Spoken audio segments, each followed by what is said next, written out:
Assalamualaikum warahmatullahi wabarakatuh. Hai Sobat Spentita. Kembali lagi dengan program Santika, Spentita Tanya Jawab dan Kajian Ramadan. Saya Sayyidah dari kelas 8H, selaku host yang akan menemani kalian pada episode kali ini. Seperti biasa, saya akan menjawab pertanyaan dari teman-teman yang sudah masuk ke dalam DM Instagram Official Spentita, yang langsung dijawab oleh Ustadz kita, Ustadz Imamul Baihaqi Eskom. Oke, tanpa berlama-lama lagi, langsung saja kita masuk ke pertanyaan yang pertama. Apa hukumnya berbuka dengan makan atau minum yang manis-manis dulu? Wah, ini pasti banyak yang penasaran ini. Langsung saja pertanyaannya kita serahkan kepada Ustadz Imamul Baihaqi. Silakan Ustadz. Assalamualaikum warahmatullahi wabarakatuh. Baik anak-anakku sekalian, sahabat Santika, kita berjumpa lagi dalam program Santika, Spentita Bertanya dan Kajian Ramadan. Untuk pertanyaan yang pertama, anak-anak sekalian, memang banyak beredar di kalangan masyarakat bahwa kalimat berbukalah dengan yang manis-manis ini adalah anjuran dan bahkan perintah dari Rasulullah Shallallahu Alaihi Wasallam ketika kita saat berbuka tidak menemukan yang manis-manis. Padahal tidak demikian, dan ini bukan merupakan hadis. Yang jelas tidak ada hadis yang berbunyi berbukalah dengan yang manis-manis atau semisalnya atau yang mendekati dengan makna itu, baik dalam kitab-kitab hadis maupun kitab-kitab fikih. Namun sangat disayangkan, hal ini disebar-sebarkan sebagai hadis. Memang berbuka puasa itu dianjurkan dengan kurma atau air putih. Menurut pandangan medis, keduanya itu mengandung zat yang bisa memulihkan anggota tubuh yang terkurangi saat kita berpuasa. Bahkan Rasulullah sendiri mencontohkan kepada kita sebagai umatnya melalui hadis yang diterangkan oleh Anas bin Malik bahwa Rasulullah ketika berbuka puasa, Rasulullah berbuka dengan kurma basah yang sudah matang, yang biasa disebut dengan rupok, sebelum melaksanakan sholat. Dan kalau tidak menemukan kurma basah yang matang, Rasulullah berbuka dengan kurma yang kering. Bahkan ketika Rasulullah tidak menemukan kurma yang kering, Rasulullah berbuka dengan beberapa teguk air putih. Syekh Muhammad Ali Asy-Syaukani menjelaskan bahwa berbuka dengan yang manis-manis itu sudah mendapatkan kesunahan dari Rasulullah Shallallahu Alaihi Wasallam. Beliau mengkiaskan manisnya kurma itu seperti manisnya makanan-makanan yang ada di Indonesia ini. Sehingga beliau memaparkan bahwa kalau kita berbuka dengan yang manis-manis itu sudah mendapatkan kesunahan dari Rasulullah Shallallahu Alaihi Wasallam. Tetapi berbeda dengan pendapat dari Al-Habib Muhammad bin Husain bin Umar Al-Masyhur. Beliau memaparkan bahwa ketika kita berbuka puasa dengan yang manis-manis seperti kolak, seperti es doger, itu masih belum mendapatkan kesunahan dari Rasulullah Shallallahu Alaihi Wasallam karena beliau memandang bukan manisnya tapi kurmanya. Untuk itu, pandangan dari Syekh Al-Habib Muhammad bin Husain bin Umar ini, beliau memandang kalau memang tidak ada yang manis-manis, lebih baik kita berbuka dengan air putih. Itu bahkan yang mendapatkan kesunahan dari Rasulullah Shallallahu Alaihi Wasallam. Masya Allah, jawabannya Ustadz Haki luar biasa sekali ya teman-teman. Bagaimana? Apa sudah puas jawabannya? Kalau sudah puas, langsung saja kita ke pertanyaan yang kedua. Kenapa sih Ramadan disebut sebagai bulan yang penuh berkah? Wah, ini pasti banyak yang penasaran ini. Langsung saja kita tanyakan ke Ustadz Haki. Monggo Ustadz. Baik anak-anakku sekalian, kali ini saya akan mencoba menjawab pertanyaan yang kedua. Kenapa bulan Ramadan dikatakan bulan yang penuh berkah? Kita tahu ada sebuah hadis yang disebutkan, "Lau ya'lamul ibad ma fi Ramadan latamannat ayyakuna as-sanata kullaha Ramadan." Lau ya'lamu, jika mengetahui siapa al-ibad, seorang hamba, ma fi Ramadan, apa-apa yang sudah disiapkan oleh Allah di dalam bulan Ramadan, baik itu keberkahan-keberkahan maupun kebagusan-kebagusan yang sudah disiapkan oleh Allah, latamannat ayyakuna sanata kullaha Ramadan. Manusia itu, hamba itu akan meminta kepada Allah untuk seluruh bulan yang ada di dalam satu tahun itu dijadikan Ramadan semuanya. Ini artinya bahwa saking besarnya berkah yang diberikan oleh Allah di bulan Ramadan ini, sampai-sampai jika manusia itu mengetahui apa yang sudah disiapkan tentang keberkahan-keberkahan yang diberikan oleh Allah, manusia itu akan meminta kepada Allah bahwa dalam satu tahun itu dijadikan bulan Ramadan semuanya. Kita bisa tahu bagaimana Allah menurunkan berkahnya, menurunkan rahmatnya, menurunkan maghfirahnya di bulan Ramadan. Pada 10 bagian yang pertama, Allah menurunkan berkahnya, Allah menurunkan rahmatnya, sehingga kita bisa tahu rahmat yang luar biasa yang diturunkan oleh Allah. Kita bisa lihat ketika pada waktu mau buka puasa, sore hari, banyak orang yang jualan-jualan, semuanya pada laku semua. Ini merupakan rahmat yang diberikan oleh Allah, ini merupakan keberkahan yang diberikan oleh Allah. Kemudian begitu luar biasanya, selain itu contohnya ada lagi bahwa ada dikatakan di dalam satu hadis, naumus shaimi ibadatun. Tidurnya orang puasa saja itu dianggap bernilai ibadah. Namun mohon maaf, jangan salah dalam mengartikan. Kalau begitu tidur saja terus-menerus dalam satu hari karena sudah dianggap ibadah. Nah, ini yang salah. Tapi kalau kita mengartikannya itu dalam yang berpandangan positif, tentunya lawang tidur saja dianggap ibadah, apalagi dipakai untuk melakukan hal-hal yang baik, hal-hal yang positif, hal-hal yang bernilai amal soleh, tentunya pahalanya lebih besar lagi daripada kita tidur saja. Ini salah satu contoh keberkahan yang ada di bulan Ramadan. Makanya bulan Ramadan merupakan bulan yang penuh berkah. Dan tidak hanya keberkahan, tetapi penuh dengan maghfirah, di mana Allah menurunkan ampunannya, memberikan ampunannya yang luar biasa di bulan Ramadan. Sehingga ada hadis yang menyebutkan, man shoma ramadhana imanan wahtisaban ghufira lahu ma taqaddama min dzambi. Bahwa siapa saja yang mau berpuasa di bulan Ramadan, Allah akan mengampuni semua dosa-dosanya yang telah lalu. Dan di kitab Irsadul Ibad dikatakan ada kalimat yang terakhir, wama ta'akhir, dan dosa-dosa yang akan datang.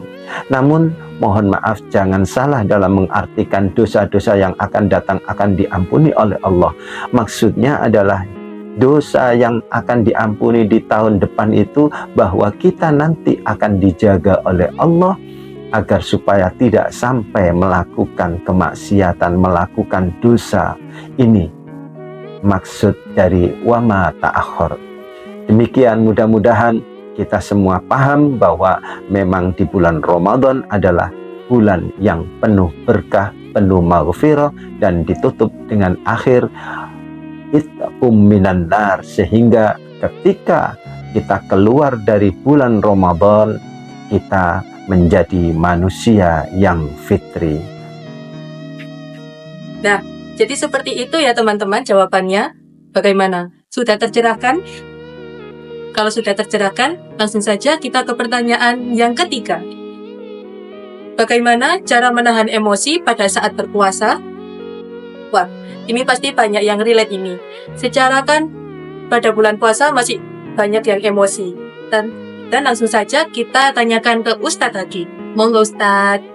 Baik anak-anakku sekalian, untuk pertanyaan yang ketiga ini memang di dalam puasa Ramadan itu harus bisa menahan hawa nafsu kita, baik hawa nafsu tentang yang membatalkan puasa, juga hal-hal yang bisa membatalkan pahalanya puasa.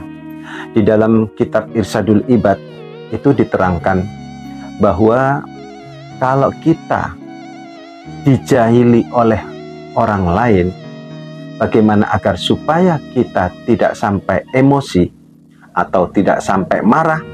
Di sana diterangkan wa in jahila ala ahadikum jahilun wa huwa shaimun falyakul inni shaimun.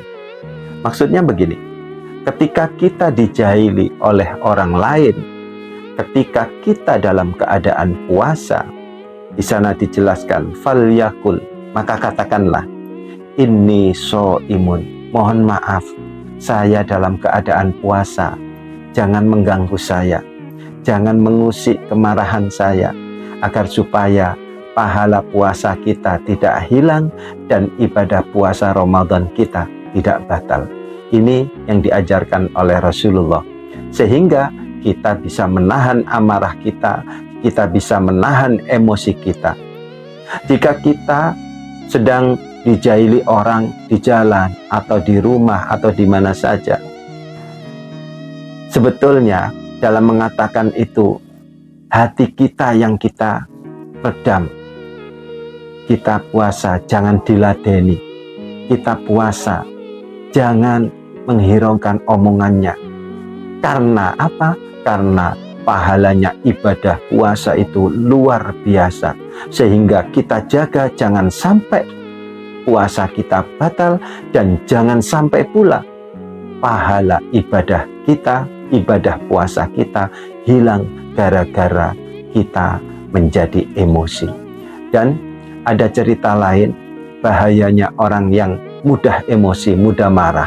Pernah suatu ketika sahabat Nabi yang namanya Abu Bakar dimarahi oleh orang yang datang menghampiri dia, marah. Tetapi karena Abu Bakar bisa menahan amarahnya, karena di situ ada di sampingnya Rasulullah, kemudian Abu Bakar bisa menahan amarahnya, tidak marah, dengan senyum terus meskipun dimarahi orang lain. Itu Rasulullah tersenyum. Kemudian setelah selang beberapa waktu, datang lagi orang lain yang juga sama memarahi Abu Bakar. Dan saat itu pula Abu Bakar masih bisa menahan amarahnya. Rasulullah tersenyum.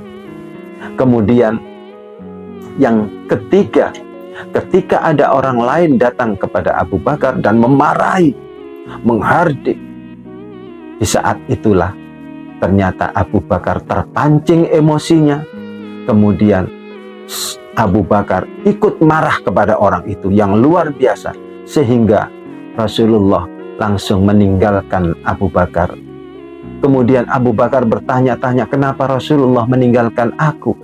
Ternyata setelah orang yang memarahi dia pergi, Rasulullah dikejar sama Abu Bakar. Wahai ya Rasul, kenapa engkau meninggalkan aku tanpa mengucapkan salam? Apa kata Rasulullah? Wahai Abu Bakar, saat engkau pertama dimarahi oleh orang lain, kemudian kamu bisa menahan amarahmu, di situ kamu dikelilingi para malaikat yang sama-sama mendoakan kamu. Kemudian yang kedua, ada orang yang datang kemudian memarahi kamu, menghardik kamu, kamu tetap bisa menahan amarahmu. Di situ semakin banyak yang datang para malaikat untuk melindungi kamu, melingkari kamu dengan memanjatkan doa. Tetapi ketika orang yang ketiga datang memarahi kamu dan kamu ikut marah, ternyata para malaikat yang mengelilingi kamu itu semuanya pergi, baru datang semua setan-setan mengelilingi kamu. Sehingga aku meninggalkan kamu tanpa mengucapkan salam, karena di situ banyak setan-setan, sehingga aku tidak mau mengucapkan salam. Demikian yang bisa saya sampaikan. Mudah-mudahan di bulan Ramadan ini kita bisa menahan amarah kita, sehingga tidak sampai ibadah puasa kita batal, terutama pahala puasa kita. Nah, jadi begitu ya teman-teman, cara menahan emosi pada bulan puasa. Pastikan kalian selalu bersabar ya. Dan langsung saja kita ke pertanyaan yang terakhir. Pertanyaannya yang gak kalah menarik ini. Bagaimana cara mengatur waktu antara ibadah, sekolah, dan istirahat selama bulan Ramadan? Nah, langsung saja kita tanyakan ke Ustadz Haki. Baiklah anak-anakku sekalian, untuk memanage waktu kegiatan yang ada di bulan Ramadan, intinya bahwa ketika kita menjalankan aktivitas di bulan Ramadan, paling tidak jangan sampai mengganggu pelaksanaan ibadah puasa itu sendiri, sehingga kita jangan sampai meninggalkan atau mokel di tengah jalan. Karena apa? Kalau kita sampai mokel, betapa ruginya, karena ibadah puasa itu pahalanya luar biasa. Di samping kita memanage waktu-waktu kegiatan baik di sekolah maupun di rumah, kita juga harus memanage bagaimana waktu istirahat kita. Kita harus sadar, kondisi orang puasa tentunya tidak sama dengan kondisi pada saat kita tidak berpuasa.